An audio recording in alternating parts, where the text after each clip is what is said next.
So hello everyone, welcome back to another video. তো সন্দীপ রায় পরিচালিত ছবি ফেলুদা নয়ন রহস্যে, সেই ছবিটা নিয়ে কথা বলবো। তো প্রথমত ইন্দ্রনীল সেনগুপ্ত, অভিজিৎ গুহ, এদেরকে অ্যাজ এ ফেলুদা এবং অ্যাজ এ জটায়ু যে তোপসে রোলটা করেছে, এদেরকে আমি এর আগেও যে ফেলুদার চরিত্রে বা যখন দেখেছিলাম সন্দীপ রায়ের এতে, সেই কাজটা কিন্তু আমার একদমই পোষায়নি। মানে আমি ইন্দ্রনীল সেনগুপ্তকে অ্যাজ এ ফেলুদা হিসাবে আমি এতটাই নিম্নমানের দেখে নিয়েছি যে আমার তার থেকেও আমার টোটা রায়চৌধুরীকেও মানে আমার রেসপেক্ট করতে ইচ্ছা করে। কারণ ইন্দ্রনীল সেনগুপ্ত কিন্তু অ্যাজ অ্যান অ্যাক্টর কিন্তু খারাপ না, কিন্তু ফেলুদা এমন একটা পার্সন বা তাকে আমরা পড়েছি, সে আমাদের রক্তের মধ্যে আছে। তো সেই চরিত্রটাকে আমরা যেভাবে ভিজুয়ালাইজ করেছি, এবং সৌমিত্র চট্টোপাধ্যায় বলো বা সব্যসাচী চক্রবর্তী বলো, তারা যেভাবে জিনিসটাকে পোর্ট্রে করেছে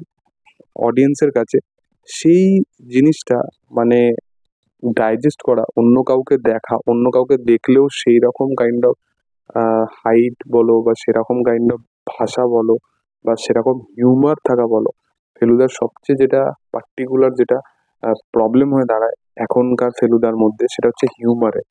মানে হিউমার ফেলুদার যেটা আছে সেই জিনিসটা কিন্তু এইখানে দেখানো যায় না। এবং আমার ফেভারিট ফেলুদা সব্যসাচী চক্রবর্তী, যেটা সন্দীপ রায় বানিয়েছে, তার কিন্তু হিউমার যেভাবে এক্সিকিউট করা হতো সেটা কিন্তু ইন্দ্রনীল সেনগুপ্তর ক্ষেত্রে করা হয়নি।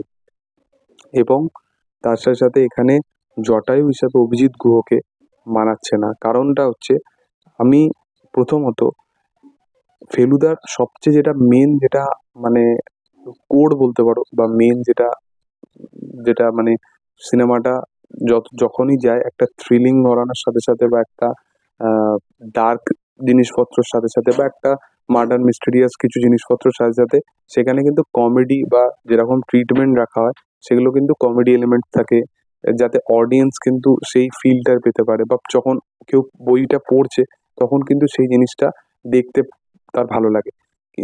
এবং সেটা শুধুমাত্র হয় জটায়ুর জন্য।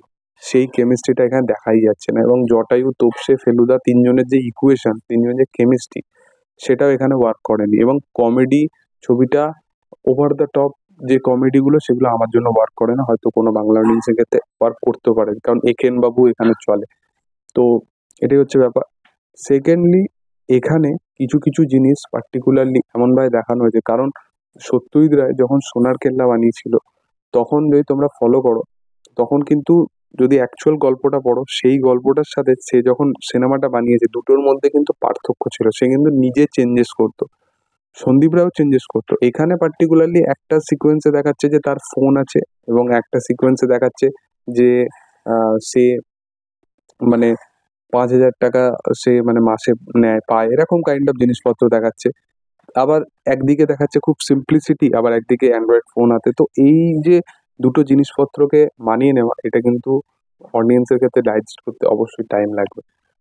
ছবিতে অবশ্যই আমার যেটা মেন যেটা পজিটিভ পয়েন্ট লেগেছে, ছবিটা কিছু কিছু জায়গায় মিউজিক্যালিটি যেখানে যেখানে দেওয়ার, সেখানে সেখানে ঠিকঠাকভাবে ডেলিভার করতে পেরেছে। কারণটা হচ্ছে যে এই এই ছবিটা কিন্তু বেশি মিউজিক্যালিটি রাখা হয়নি, কিন্তু তারপরেও কিন্তু ছবিটা যেখানে যেখানে দরকার ছিল সেখানে সেখানে রাখা হয়েছে। এবং জ্যোতিষ্কর যে চরিত্রটা প্লে করেছে, তার পারফরমেন্স কিন্তু এখানে সত্যিই ভালো।